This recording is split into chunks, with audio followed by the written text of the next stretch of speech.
Should we further confirm our rights to the reefs in the West Philippine Sea, which the Vietnamese are forcing to pleasure that affects our sovereignty?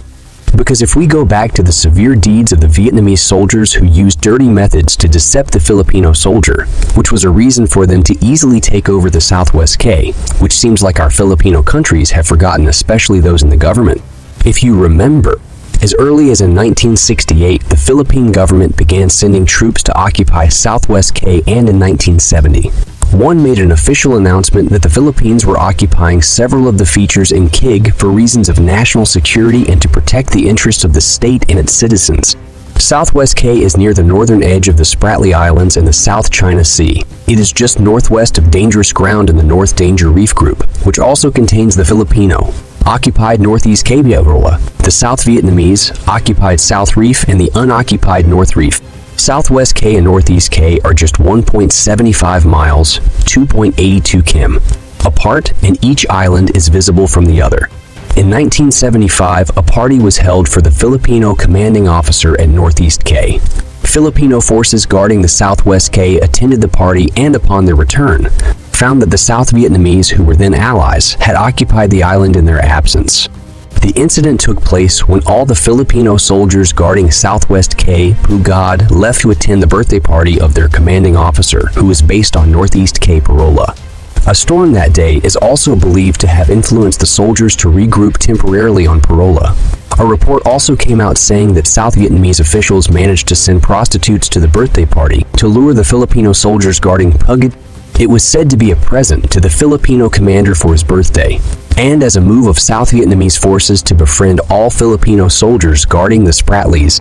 Filipino soldiers did not expect that South Vietnam would resort to foul play, since both the Philippines and South Vietnam, together with the United States, were allies in the Vietnam War. This tactic is believed to be the reason why South Vietnamese forces knew that the Filipino soldiers left the island, an action that is usually kept confidential. After the party and the weather cleared out, the returning soldiers were surprised that a company of South Vietnamese soldiers were already on the island. The South Vietnamese flag replaced the Filipino flag flying on the pole erected by Filipino soldiers. The Filipino soldiers returned to Parola immediately for fear that Parola would be the next target. After higher-ups of the Philippines were informed about the situation, they instructed the troops based in Parola and Pagasa, the two island, to stay on red alert status. For the following mornings, the only thing the Filipino soldiers could do on Northeast K was to curse while South Vietnamese soldiers on Southwest K sang their national anthem. Malacanang officials, who did not want to compromise the alliance while the Vietnam War was still being fought, decided to remain silent. A few months later, the recently unified Vietnam, after North Vietnam won over South Vietnam, the North Vietnam Task Force occupied the island, decided to remove all remaining South Vietnamese troops in the Spratly Islands and establish military control among the features.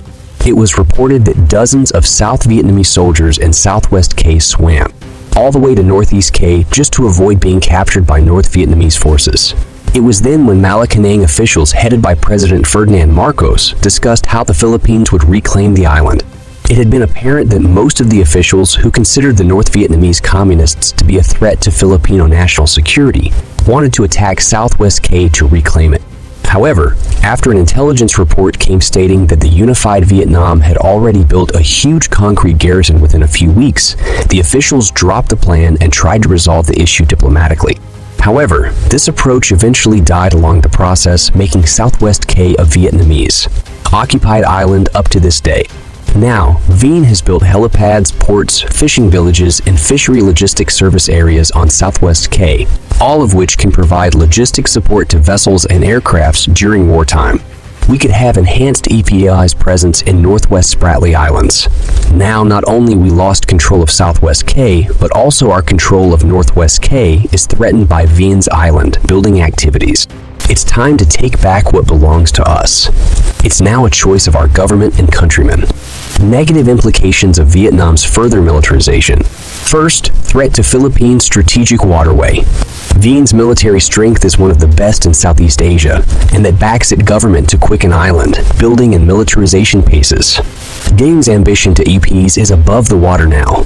Vien will construct middle-range missile fortification on Pigeon Reef, a disputed feature with Obviously, that is a military threat to Rizal Reef, which is in vantage point in Balabac Strait, a strategic waterway in and out both Pacific and Oceania.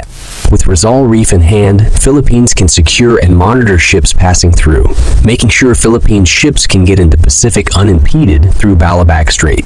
Strait of Balabac is considered a vital international sea lane since most ships coming from Singapore or the Strait of Malacca. As the Balabac Strait, north of the main Balabac Island, is used as the international route for boats plying from Malaysia to the West Philippine Sea via the Philippines, most of the delivered goods are passing along the route to the main Balabac town.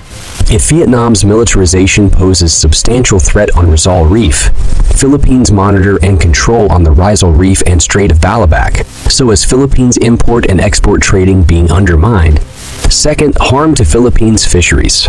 Waters surrounding Rizal Reef enjoy abundant fishing resources and is a traditional fishing ground of VH fishermen. However, Vien has tarnished records in IU issues. Vien fishing ships keep fishing in fees ease, especially in Rizal Reef, Peg, Asa Island, Leslie Bank, and Baybayin de Gaeta. Vien fishermen are often caught in illegal fishing acts through the use of sodium cyanide and improvised air compressors, and many of them were detained in Palawan or Zambales. Before January 2020, a total of 34 Vien fishermen were released. Once more, military facilities are deployed to Pigeon Reef. Vien can protect its fishing ships better than before. VA fishermen's situation is worrying. Vien's further militarization on Ulus is destroying the livelihood of our fishermen. And this is what our government should see, so that they can take action on this, and they review what the Vietnamese soldiers did, which used dirty methods to take over a nation's property. And our military used it to strengthen our defense in the reefs in the West Philippine Sea, which is the property of the Philippines, which the Vietnamese are forcing to take, which we can say is extremely destroying our sovereignty and sovereignty rights. So I hope our media can focus more attention to this to inform our citizens that the Vietnamese are in the West Philippine Sea, are moving quietly to occupy our remaining islands in the West Philippine Sea, which we can really say is a big threat to our sovereignty, so I hope the media don't be blind to this issue, because the Vietnamese are quiet on their plan to occupy our remaining islands in the West Philippine Sea.